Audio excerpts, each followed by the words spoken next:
여러분 반갑습니다. 오늘 25년도 들어서 이제 첫 번째 수요 기도회가 되는데요. 오늘 또 새해이니만큼 또 많이 오셨네요. 네. 제 노래는 굉장히 많은 눈으로 보입니다. 우리 함께 말씀을 지금 세겹줄 기도회로 많이 나누고 있기 때문에 오늘은 매일 성경 우리가 또 큐티책을 또 바꾸었는데 매일 성경에 나오는 여호수아의 말씀으로 함께 나누기를 원합니다. 오늘 함께 우리 나눌 말씀은 아마 금요일, 토요일 정도 되는 본문일 텐데 여호수아 7장 그리고 8장에 나오는 본문을 가지고 여러분 함께 말씀을 나누려고 합니다. 오늘 말씀의 제목은 하나님이 앞장서는 전쟁이라는 제목으로 함께 여러분의 말씀을 나누려고 합니다. 오늘 하나님께서 주시는 말씀은 두 군데인데 여호수아 7장 1절부터 4절과 그리고 8장 1절부터 9절 말씀입니다. 저와 여러분이 한 절씩 우리 교독해서 함께 읽어보겠습니다. 제가 먼저 읽겠습니다. 이스라엘 자손이 전멸시켜서 주님께 바쳐야 할 물건을 잘못 다루었다. 유다 지파에서 세라의 증손이요 삽디의 손자요 갈미 아들인 아간이 전멸시켜서 주님께 바쳐야 할 물건을 가져갔기 때문에 주님께서 이스라엘 자손들에게 진노하셨다. 여호수아가 여리고에서 베델 동쪽 베다웬 곁에 있는 아이성으로 사람들을 보내면서 그들에게 올라가서 그 땅을 정탐하라고 지시하니 그 사람들이 올라가서 아이성을 정탐하였다. 그들이 여호수아에게 돌아와서 이렇게 말하였다. 모든 백성을 다 올라가게 할 필요가 없을 것 같습니다. 2,000명이나 3,000명만 올라가도 아이성을 칠 수 있습니다. 모든 백성이 그 성을 치느라고 다 수고할 필요가 없을 것 같습니다. 성 안에 있는 사람들의 수가 얼마 되지 않습니다. 백성 가운데서 약 3,000명이 그리로 올라갔다. 그러나 그들은 도리어 아이성 사람에게 패하여 도망쳐 왔다. 8장 1절부터 9절입니다. 주님께서 여호수아에게 말씀하셨다. 두려워하지 말아라. 겁내지 말아라. 군인들을 다 동원하여 아이성으로 쳐 올라가라. 가거라. 보아라, 내가 아이의 왕과 백성과 성읍의 땅을 다 네 손에 넘겨주었다.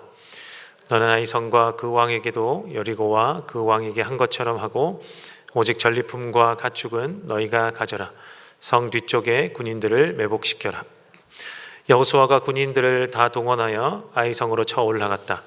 여호수아는 용사 3만 명을 뽑아 밤을 틈타 보내면서 그들에게 명령을 내렸다. 너희들은 성 뒤로 가서 성에서 너무 멀지 않은 곳에 매복하고 모두들 공격할 준비를 갖추어라. 나와 함께 있는 모든 군인은 그 성으로 접근하겠다. 아이성 사람들이 우리와 싸우려고 나오면 우리는 지난번과 같이 뒤돌아서 도망칠 것이다. 그들은 우리를 뒤쫓고 우리는 그들을 성 밖으로 이끌어낼 것이다. 그들은 도망하는 우리를 보고서 자기들끼리 지난번과 같이 우리 앞에서 도망한다고 말할 것이다. 우리가 그들 앞에서 도망하거든 너희는 매복하고 있던 곳에서 일어나서 그 성을 점령하여라. 주 너희 하나님이 그 성을 너희의 손에 넘겨주실 것이다.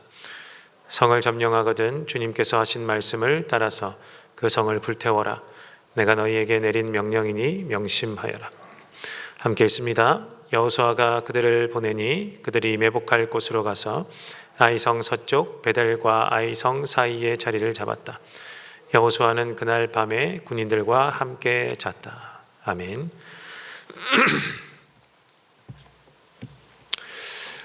오늘 여호수아에 나타나는 이 본문은 여리고성을 점령한 이후에 그리고 조금 더 이제 그 여리고성 뒤쪽에 조금 더 그 본토 쪽으로 들어가는 이 가나안 땅을 조금 더 들어가 있는 이 아이성, 두 번째 성 아이성을 점령하는 과정에 나타나는 이야기입니다.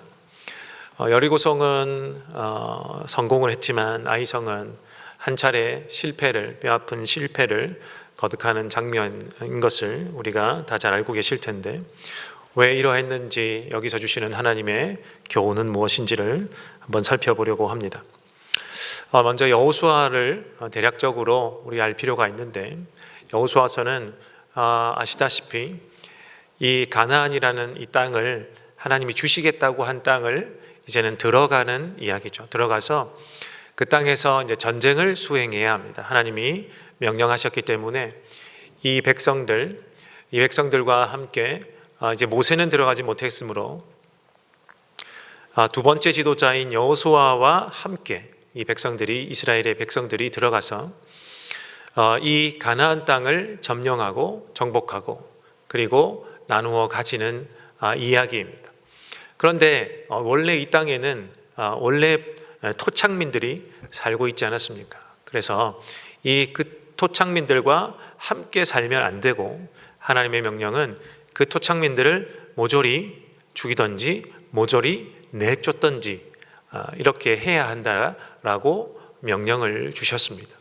그래서 여호수아는 어떻게 보면 전쟁을 수행하고 전리품을 가지는 이러한 장면으로 이루어져 있다라고 할 수 있습니다. 우리가 고대의 전쟁들을 살펴보면 우리 나라의 역사 속에서도 나옵니다만, 전쟁을 한 차례 크게 하고 난 다음에는 이 군사들의 사기를 진작시키고 군사들의 사기를 올리기 위해서는 노획한 전리품들을 나누어 주게 됩니다. 물론 지위가 높으면 많이 가져가겠지만 어떻게든 이 군인들을 치하하고 다음 전투를 대비하려면 사기가 떨어지면 안 되니까 이 전리품들을 나누게 되죠. 드라마나 영화나 이런 데 보면 다 잘 보셨을 것입니다. 이 고대에도 이 백성들, 하나님의 백성들이 이 살던 이 고대에도 마찬가지입니다. 전쟁을 수행하고 나면 치하하기 위해, 사기를 올리기 위해서 이 전리품들을 주는 것입니다. 이방 나라들도 다 그렇게 했습니다. 하나님이 이 백성들에게, 하나님의 백성들에게 여호수아를 지도자로 세우셔서 전쟁을 치르게 하십니다. 가나안 땅에 들어가서 가나안 7 부족과는 절대로 함께 살면 안 되니까 다 죽이든지 쫓아내야 한다. 그러면 이 사람들은 어떻습니까? 이전에 군사훈련을 받은 사람도 아니요, 그냥 광야, 그 이전에는 애굽 땅에서 종살이를 하던 사람들 아니겠습니까? 종살이 하던 사람들이요, 그 다음에는 출애굽을 한 다음에는 광야에서 계속 떠돌아다닌 유목민과 같은 삶을 살았던 사람들입니다. 아이로부터 어른에 이르기까지 정착해 있던 사람들이 아니기 때문에, 계속해서 떠돌아다녔던 사람들이기 때문에 이들에게 군인이 되라고 하는 것은 어느 정도 이해가 되지 않죠.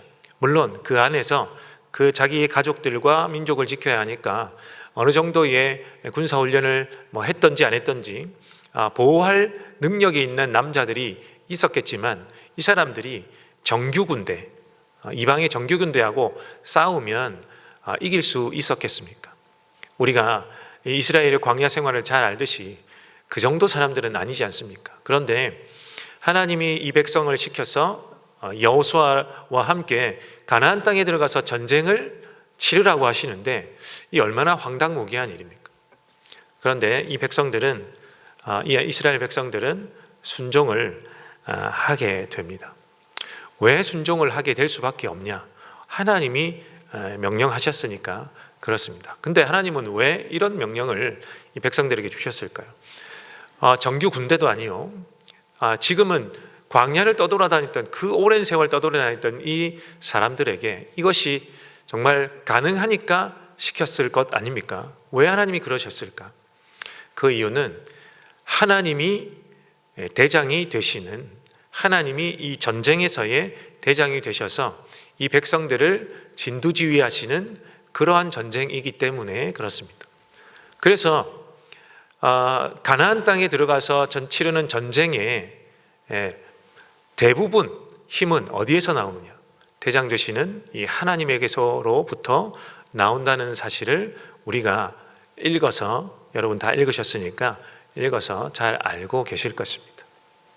이 백성들은 들어가서 크게 하는 일이 많이 있지 않습니다. 물론 몸으로 싸우는 일을 하기는 합니다만, 이런 비정규 군대를 가지고 정말 진두지휘에서 싸울 사람이 얼마나 있겠습니까? 그래서 승리를 할 수 있는 사람이 얼마나 있겠습니까?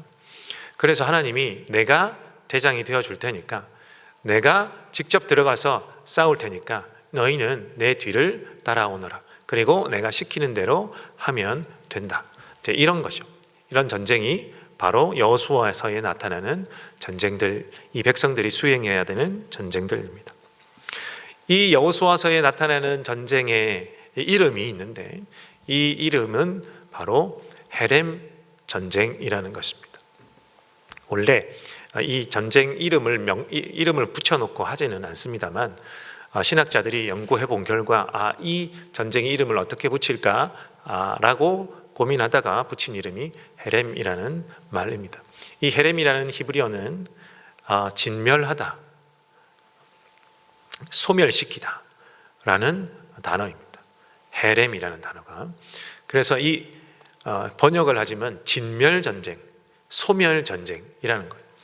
하나님께서 이 백성들에게 너희가 여리고서에 가나안 땅에 들어가면 가나안의 부족들을 진멸시키라 그러십니다. 소멸시키라 그렇게 하십니다. 함께 살면 안 되니까 죽이든지 쫓아내든지 절대로 너희는 같이 살면 안 된다. 그래서 헤렘시켜야 된다. 모조리 청소해야 된다 라고 하셨기 때문에 이 이름이 붙은 것입니다. 그래서 이 헤렘이라는 뉘앙스에는 남김없이 완벽하게 멸하다 라는 뜻을 가지고 있기 때문에 이 백성들은 이러한 전쟁을 수행해야 되는 것입니다. 누구와 함께요? 하나님과 함께. 저는 지금 여러 차례 아파트에 살다가 지금은 이제 1년 전에 빌라로 이사를 갔는데 평수는 꽤 이렇게 좀 넓습니다만 집이 꽤나 오래되다 보니까 이사를 간 이후에 한 달이 딱 지났을까요? 바퀴벌레가 이렇게 스물스물 나오는 겁니다. 그러니까 저는 첫 번째로 발견하지는 못했는데 저희 큰 딸이 먼저 제일 처음에 발견했고, 근데 저는 그게 바퀴벌레가 그렇게 무섭지 않기 때문에 그냥 한 귀로 듣고 한 귀로 흘렸는데, 아침 먹다가 그런 소리를 해서 한 귀로 듣고 한 귀로 흘렸는데 그날 그날 저녁이었는지 한두가 지났는지 새벽에 저희 아내가 소리를 지르는 것을 듣고는 깨어서 일어나니까 바퀴벌레를 봤다는 거죠. 그리고 소리는 질렀지만 휴지에 이렇게 잡아서 싸고 있더라고요. 근데 이제 그렇게 한 2차례 겪어다 보니까 이게 바퀴가 진짜 있는가 보다. 집이 오래되다 보니까 있구나 라고 생각을 하고 조치를 취하기 시작했습니다. 여러분, 바퀴를 지금은 여러분 대부분 아파트에 사시니까 보통 아파트에는 바퀴벌레가 그렇게 잘 나타나진 않잖아요. 근데 여러분 예전에 사시던 집은 익히 돌아다녔지 않습니까? 우리 공생관계니까 돌아다녔는데 보통 한 마리가 이렇게 기어다니면 한 마리만 잡으면 되지 않지 않습니까? 이 한 마리는 어쩌다가 불행하게도 들켰을 뿐 들키지 않은 무리떼가 있지 않습니까? 어딘가에. 그래서 조치를 취할 때 제가 이제 마트에 가서 특정 브랜드 말해도 되나요, 목사님? 컴배트라는 브랜드래요. 여러분 안 사실 거니까 그걸 2통을 사왔습니다. 6개월에 한 번 놓아야 된다길래 2통을 사서 여러 개가 있어서 곳곳에 이렇게 이 테이프로 돼 있어서 이렇게 곳곳에 바퀴들이 돌아다닐 만한 곳에 한 세트가 한 16개인가 들어있던 것 같은데 이렇게 곳곳에 막 놓았습니다. 근데 이제 사실 왜 이걸 놓고 얘가 죽을까 해서 궁금해서 하나는 이렇게 또 직구께도 안에 이렇게 들쳐서 까보았습니다. 까봤는데 별게 없어요. 그냥 지나가는 플라스틱 통이고 안에는 조그마한 알갱이 같은 것들이 있더라고요. 근데 이제 읽어보니까 이제 그 설명서를 읽어보니까 이제 그것이 물고 가서 바퀴벌레가 그 먹이 같은 그 안에 있는 것을 물고 가서 이제 자기 이제 모여 있는 집을 만든 그 자기네 집으로 가지고 가서 그것을 다 나누어 먹는다는 거예요. 다 나누어 먹는다. 그러니까 이게 독약 같은 거죠. 죽이기 위한 독약 같은 건데 이것을 다 나누어 먹고 몰살시키기 위한. 이게 사람으로 하면 되게 잔인한 방법이지만 그들은 사람이 아니니까 나누어 먹고 다 몰살시키는. 그리고 어디까지 유충까지도 먹이는가 봐요. 그러니까 유충도 죽고 그 안에 알도 다 죽게 되는 그런 효과가 있다고 돼 있더라고요. 그러니까 이제 이것을 설치하는 이유는 박멸하기 위함이죠. 알까지도, 마지막 남은 알까지도 죽이기 위한, 아예 소멸시키기 위한 방법 아닙니까? 만약에 그렇게 해도 잘 안 되면 어떻게 합니까? 뭐 세스코 같은, 이것도 특정 브랜드인가요? 세스코 같은 방역업체를 이렇게 불러서 완전히 박멸시키려고 노력하지 않습니까? 그렇다고 저희 집에 뭐 세스코를 부른 것은 아닙니다. 그 1차로 한 번 놓고는 이제 더 이상 흔적을 보지는 못했습니다. 다 죽었기를 믿습니다. 그렇게 하는 것을 이 헤렘이라는 단어가 표현해 주는 겁니다. 그러니까 너희가 백성들에게 말씀하시는 겁니다. 너희가 가나안 땅에 들어가면 이 바퀴벌레 알까지도 없앨 만큼 그렇게 다 전멸시키고 소멸시켜야 된다. 가나안 백성들을. 너희는 그들과 함께 살면 안 된다. 그런 의미로 헤렘이라는 말을 하나님이 쓰시고, 그리고 이 헤렘 전쟁을 너희가 해야 된다라고 하나님이 말씀하셨습니다. 그렇게 생각해 보니까 그러네. 여리고성 전쟁을 우리가 떠올려 보면 여리고성에서 이 백성들이 별것 하지 않았지 않습니까? 하나님이 하루에 너희가 지성소에 들어가 있는 법궤를 레위 지파들이 꼭 메야 되는 그 사람들이 이 법궤를 메고 앞장서서 너희 백성들은 줄을 지어서 진을 이렇게 이제 흩으면 줄을 지어서 이 지파별로 그냥 이 여리고성을 도는 그것만 해라. 하루에 한 바퀴씩 이렇게 돌아라. 그렇게 7일을 돌고 나면 어떻게 되었습니까? 돌고 났더니 소리를 질렀더니 다 이 여리고성이 무너져 내렸습니다. 얼마나 신기한 일입니까? 이것은 사실 전쟁이라고 할 수도 없죠. 그리고 이 여리고성 안에 있던 이 사람들의 입장에서도 저들이 무엇을 하는지 알 수도 없었을 뿐이고 알 수도 없었고 대응을 할 방법도 없는 것입니다. 그런데 뱅글뱅글 도는 것이 그냥 돈 것이 아니라 하나님의 명령에 따라서 전쟁을 수행하는 그 모습이었습니다. 그랬더니 그 전쟁에서 이기고 말았습니다. 이 모습에서 볼 수 있듯이 이 전쟁은 하나님의 전쟁이구나. 하나님이 수행하시는 거구나. 이 헤렘 전쟁이라는 것은 하나님이 대장저시여서 이 백성들을 이끌고 들어가서 이 민족들을 이기시는 거구나. 백성들은 깨달았겠죠. 그리고 앞서 제가 설명드렸듯이 전쟁에서 이기면 이 사기를 진작시키고 다음 전쟁을 위해서 전리품을 나누지 않습니까?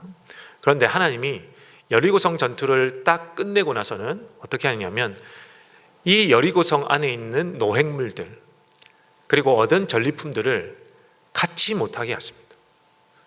아무도 갖지 못하게 하십니다. 여호와의 창고에 모조리 갖다 넣어라. 아무것도 너희는 가지면 안 된다. 사실 사기 진작을 하고 이런 필요가 없지 않습니까? 그냥 칼도 들지 않았고 돌 하나 던지지 않았기 때문에 사기를 진작시키고 할 이유도 없을 뿐더러 사실 하나님은 이 백성들에게 이것은 내가 하는 전쟁이다. 너희는 내 뒤만 따라오면 되니까 내 전쟁이니까 내가 싸운다. 내가 했으니까 이 노획물들을 너희는 일단 만지지 마라. 절대 손을 대면 안 된다 라고 하셨던 것입니다. 그리고 여호와의 창고에 드리라 하셨던 것입니다. 그런데 한 사람이 그렇게 하지 않죠. 아간이라는 이 사람이 이 노획물에 너무 아까웠던 나머지 어느 정도를 이렇게 몰래 숨깁니다. 그리고 여리고 전쟁이 끝이 나죠. 사실 그래도 이것이 전쟁입니다. 하나님의 행하라고 하신 전쟁입니다. 사실 이 모습은 하나님이 사실 아브라함과 약속한 데서 부터 비롯되는 일들입니다. 사실 하나님은 다 준비해 두셨고 계획해 두셨습니다. 이 백성들은 알지 못했을지라도, 당신은 알지 못했을지라도 이후의 결과를 볼 때는 하나님이 아브라함에게 약속하셨던 것이 다 이렇게 이루어지는구나를 마지막에 가서는 알 수 있었겠지만 당신은 몰랐습니다. 그럼에도 불구하고 이 모든 것은 하나님이 계획하시고 준비해 두신 것입니다. 하나님이 아브라함에게 세 가지를 약속하셨지 않습니까? 무엇을 약속하셨습니까? 첫째는 아브라함아, 너는 열국의 아비가 될 것이다 라고 하셨고, 두 번째는 아브라함아, 나는 너에게 땅을 줄 것이다 그랬고, 세 번째는 너의 이름이 창대케 될 것이다 라고 하는 것입니다. 첫 번째 약속은 열국의 아비가 될 것이다 라고 한 말씀은 현재 이 상황에서는 이루어진 것이죠. 아브라함을 택하셔서 아들도 없는, 자식이 하나도 없는 이 아브라함을 택하셔서 열국의 아비가 되겠다고 하신 것은 첫 번째 아이부터 놓아야 되는 것 아니겠습니까? 그래서 하나님이 그렇게 기적적으로 아이를 주셨습니다. 그 아이로부터 해서 이 백성을 이룰 만큼 아브라함의 후손들은 엄청나게 많아졌습니다. 어디서 폭발적으로 많아졌습니까? 비록 좋지는 못한 세월이었지만 이 애굽의 종살이를 할 그 시기 동안 엄청나게 많은 백성의 수가 증가하게 되었습니다. 그래서 열국의 아비가 될 정도의 이 백성들을 얻게 되었습니다. 그러면 이제 땅을 주신다 하셨으니까 이 땅을 얻으러 가는데, 이 땅을 얻으러 가는 이 장소가 바로 우리가 잘 아는 가나안 땅이라는 거죠. 그러면 이 땅을 하나님이 주신다고 하셨으니까 이 백성들은 어떻게 합니까? 하나님 말씀을 믿고 가면 되죠. 하나님이 시키는 대로 하면 되는 것입니다. 이 장면이 바로 여호수아에서 이루어지는 것입니다. 그러니까 하나님이 내가 싸우겠다, 헤렘 전쟁이지, 내가 진멸할 테니까 너희는 내 말만 잘 들으면 된다 라고 하셨던 것입니다. 그래서 이 전쟁들을 수행하고 있는 것이죠. 그런데 여기서 한 사람이 이 하나님의 계획을 이렇게 비틀어 버리는 거예요. 그 사람이 바로 아간입니다. 자기는 그 욕심에 몇 가지 물건을 숨겼지만 결과는 어떻게 되느냐? 다음 전쟁에 지고 말게 됩니다. 그것이 오늘 본 본문의 말씀들이죠. 고작 아무도 모르게 몇 가지 물건을 훔쳤을 뿐인데, 이 사람은, 아간이라는 사람은 훔친다 생각도 안 했겠죠. 아니 이렇게 많은 거 나중에 어차피 다 나누어 줄 거 아니야? 라고 생각했을 수도 있고, 그때 나누어 줄 때 자기는 조금 더 받고 싶을 마음이 있었을 수도 있고, 아니면 그 많은 물건을 창고에 들이다 보니까 눈이 획 돌아가서 욕심이 앞선 나머지 훔쳤을 수도 있고, 어쨌든 그렇게 해서 아무도 모르게 행했던 일인데 그 일 때문에 아이성 전투에서 지고 마는 결과를 낳았습니다. 결국 나중에는 제비뽑기를 하면서 본인은 발각되고 말죠. 그리고 죽임을 당하게 됩니다.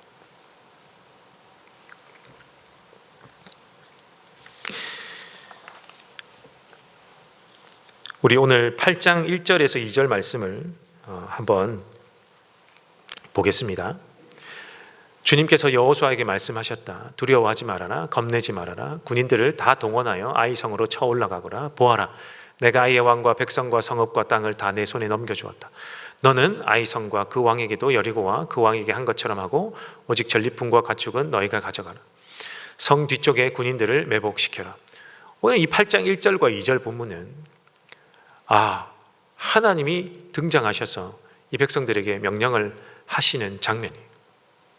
그런데 앞서 읽은 7장 본문과 한번 비교해 보겠습니다. 7장 1절을 한번 보여주시면, 이스라엘 자손이 전멸시켜서 주님께 바쳐야 할 물건을 잘못 따라왔다. 유다 지파에서 세라의 증손이요 삽디의 손자요 갈미 아들인 아간이 전멸시켜서 주님께 바쳐야 할 물건을 가져갔기 때문에 주님께서 이스라엘 자손들에게 진노하셨다. 이게 반대되는 상황이 나타납니다. 우리 7장을 아까 우리는 쭉 읽었으니까 우리 1절만 읽었는데, 7장을 보시면 이 백성들이 아이성 전쟁을 하러 갈 때 여호와 하나님께 묻는 장면이 나타나지 않습니다. 하나님, 우리가 어떻게 해야 될까요? 그리고 하나님이 말씀하는 장면이 나타나지 않습니다. 그리고 아주 인간적인 모습들만 7장 앞절에서부터 쭉 나타납니다. 첫 번째는 아간이라는 이 사람이 하나님의 명령을 어기고 범죄했다는 사실이 나타나고, 그 다음에는 분명히 아이성에도 정탐꾼을 보냅니다. 보내고 그 안에 있는 숫자가 작으니까 우리가 많이 올라갈 필요가 없습니다. 이 조금만 올라가서도 우리가 아이성 이겼으니까, 여리고성 이겼으니까 아이성도 이길 수 있습니다. 이 판단으로 여호수아에게 이야기하고 그렇게 갔어요. 그런데 그 지는 겁니다. 왜 졌을까? 앞서 말씀드렸듯이 하나님이 지휘하지 않으십니다. 어떠한 말씀도 안 하시고 가라 마라, 그래서 조금만 가라, 이런 말씀도 없는데도 불구하고 그들이 직접 수행했는데 져버렸습니다. 그런데 우리 앞서 읽었던 8장 1절과 2절은 그 뒤에 지고 난 뒤에, 그리고 한 차례 하나님으로부터 크게 화를 입고 혼이 난 다음에 하나님이 이제는 나타나셔서 너희 이렇게 해라 라고 직접 지휘하시는 장면입니다. 다시 하나님이 진두지휘하기 시작합니다. 대장으로서. 그랬을 때 어떻게 됩니까? 당연히 이기게 되죠. 어떠한 차이가 있었기 때문에 그렇습니까? 이 전쟁에 앞서서는 이 백성들이 무슨 자세로 임해야 되느냐? 이 사람들은 하나님의 군대이기 때문에, 물론 하나님이 직접 싸우시지만 하나님의 뒤를 따르는 하나님의 군대이기 때문에 하나님의 명령에 따라야 하고, 그리고 두 번째는 거룩함을 유지해야 하는 것이 이들의 본분이었습니다. 그런데 거룩의 훼손을 가져왔던 것이 아간의 범죄였습니다. 이 하나님의 백성들, 이 하나님의 군대 안에 죄가 침탈하고 이 죄가 이 안에 들어있는 채로 있었기 때문에 하나님이 지휘하지 않으셨던 것입니다. 이후에는 하나님이 이 거룩을 유지하기 위해서 죄를 뽑아내시고 이 아간을 뽑아내시고, 그리고 아간을 징계하심으로 이 거룩을 다시 회복했을 때 하나님이 나타나셔서 이 아이성 전투를 이기게 하셨습니다. 성도 여러분, 우리가 여기서 볼 수 있는 하나님은 어떤 하나님이십니까? 우리의 싸움은 이 신약 시대를 사는 우리에게는 혈과 육의 싸움이 아니라 어떻게 해요? 어둠의 권세를 가진 자들과의 싸움이라고 우리 바울이 이야기한 것처럼, 우리의 싸움에서도 마찬가지로 하나님이 대장 되시지 않으면 우리는 질 수밖에 없다라는 것을 우리가 깨달아 알 수 있는 것입니다. 백성들처럼 하나님을 직접 모시고 나가 눈에 보이는 전쟁을 하는 그때는 정말 리얼하게 우리가 느낄 수 있으니까 조금 더 순종에 가까운 행동과 말과 생각과 여러 가지를 행할 확률이 높았겠죠.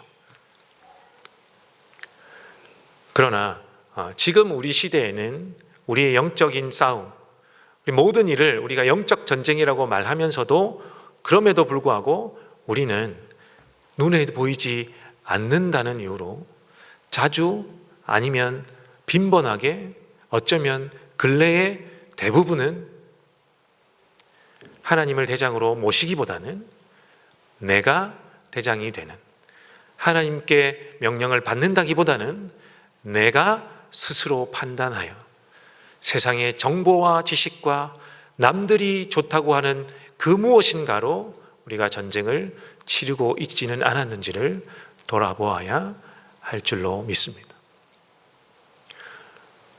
물론 구약의 전쟁과 지금 우리의 영적 전쟁은 강도의 차이도 있을 뿐더러 어려움의 차이도 있고 위협의 정도의 차이도 있겠죠. 그러나 우리는 그때로 다시 돌아갈 수도 없을 뿐더러 우리에게 주어진 싸움을 싸워야 하는 사람이기 때문에 다르다고 할 수는 없을 것 같습니다. 그러니 우리의 모든 영적 전쟁에 있어서, 이 싸움에 있어서 우리의 대장 되시는 우리 하나님, 우리 주님의 말씀에 귀 기울이는 것이 무엇보다도 이 시대의 중요한 우리의 자세다. 하나님의 군대로서의, 지금도 하나님의 군대로서의 우리에게 정말 중요한 자세다라고 오늘 여호수아의 말씀을 통하여 우리가 배울 수 있는 것입니다.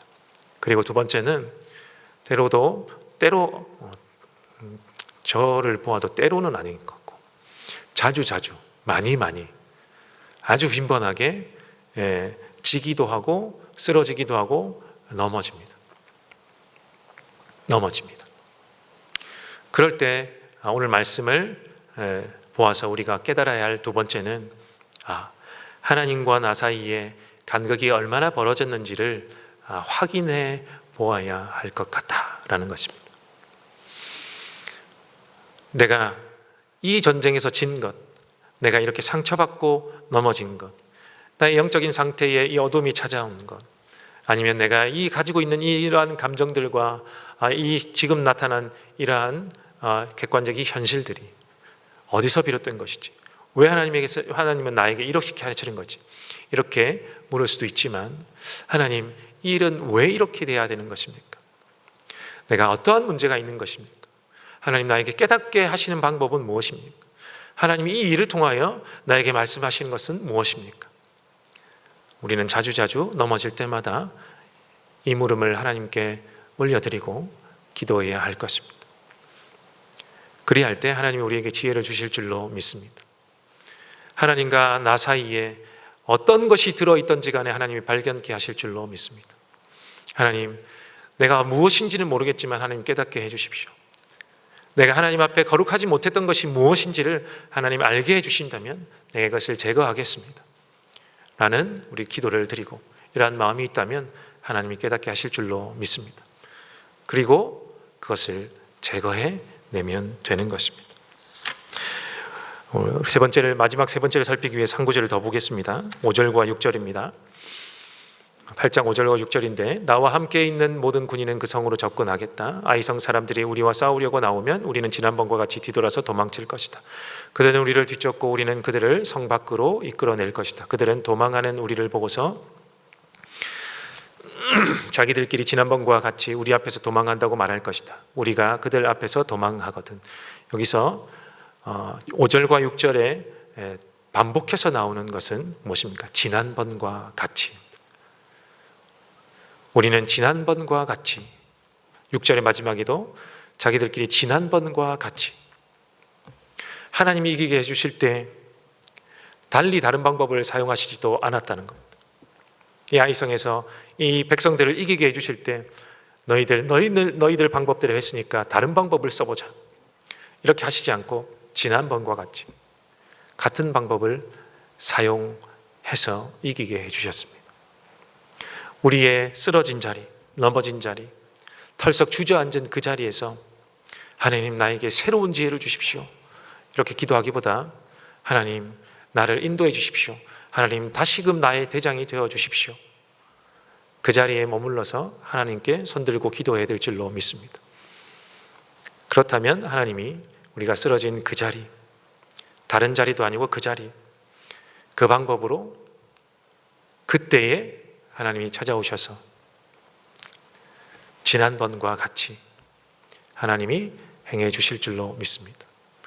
그러나 달라지는 것은 하나님이 함께 하셨기 때문에 결과가 달라지겠죠. 우리의 마음이 달라지겠죠. 하나님이 대장이 다시 되셨으니까, 하나님이 지휘하시니까 여러모로 여러 가지들이 달라졌을 것입니다. 그래서 우리가 이 말씀을 통해 세 번째 깨닫는 것은 바로 그때, 그 자리, 지금, 여기에서 하나님을 찾는 것이 더욱 중요하다라는 사실입니다. 어려운 때를 우리가 보내고 있습니다. 제가 매일 퇴근할 때 요 교회에서 출발해서 저 뒤쪽으로 넘어가는데요, 이 향상교회 쪽으로 운전해서 넘어가는데 항상 향상교회 앞에 주유소가 있지 않습니까? 주유소를 지나가면 항상 거기서 기름을 넣으니까요, 그 가격표를 매일 봅니다. 정말 한 달 동안 기름이 계속 오르는 겁니다. 하루에 1원씩, 2원씩, 3원씩 계속해서 오릅니다. 오늘 아침에도 가는데 새벽기도 마치고 가는데 보니까 앞에 100단위가 바뀌어 있는 겁니다. 여러 나라 경제가 어렵다라고 정말 작년부터 계속해서 들어왔는데, 이것이 진짜 현실로 다가왔구나 싶기도 하고, 지금 현재 우리가 어려운 때를 보내고 있는 것이 피부로 느껴지는 정말 혼란스러운 때를 보내고 있습니다. 늘 앞에서 기도하시는 분마다 나라와 민족을 위해서 기도하고, 지금 이 혼란한 전국을 위해서도 기도합니다. 모든 것이 지도자 탓이겠죠. 하나님이 세우신 그 지도자들이 잘못한 탓이 아마 크겠죠. 지도자를 세워놓은 사람들을 보면 그들이 어떤 사람들은 교회를 다닌다고 하면서도 불구하고 거짓말을 이렇게 하는 사람들을 우리 자주 만나지 않습니까? 왜 거짓말을 하겠습니까? 하나님이 뒤로 물러가 있기 때문입니다. 그들은 하나님을 모르지 않을 것 같습니다. 하나님을 알매도 불구하고 그때만큼은 거짓말로 모면하지 않으면 내가 더 크게 수치를 당할 것이라는 것으로 내가 더 앞서 있는 것이고, 거짓말을 하지 않으면 이 이익을 내가 갖지 못할 것이라고 생각하면서 하나님을 뒤로 물리는 그러한 것입니다. 우리는 없겠습니까? 아주 작은 위기 속에서도 내 명예가 실추되거나 내가 부끄러움을 당하게 된다라고 생각한다면 진실을 말하기가 쉽지 않습니다. 예를 들어 안전벨트를 매지 않고 가다가 경찰이 손짓을 하고 오는 것을 봤어요.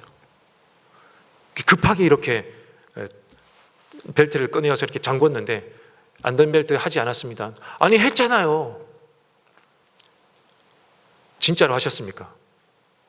네. 이렇게 하겠죠. 속에서는 거짓인 것을 알매도 불구하고 그 한 사람 경찰에게도 수치를 당하고 싶지 않고, 금전적 손해도 보고 싶지 않고, 내 자존심에 이것을 인정하기도 쉽지 않고 예를 드는 것입니다.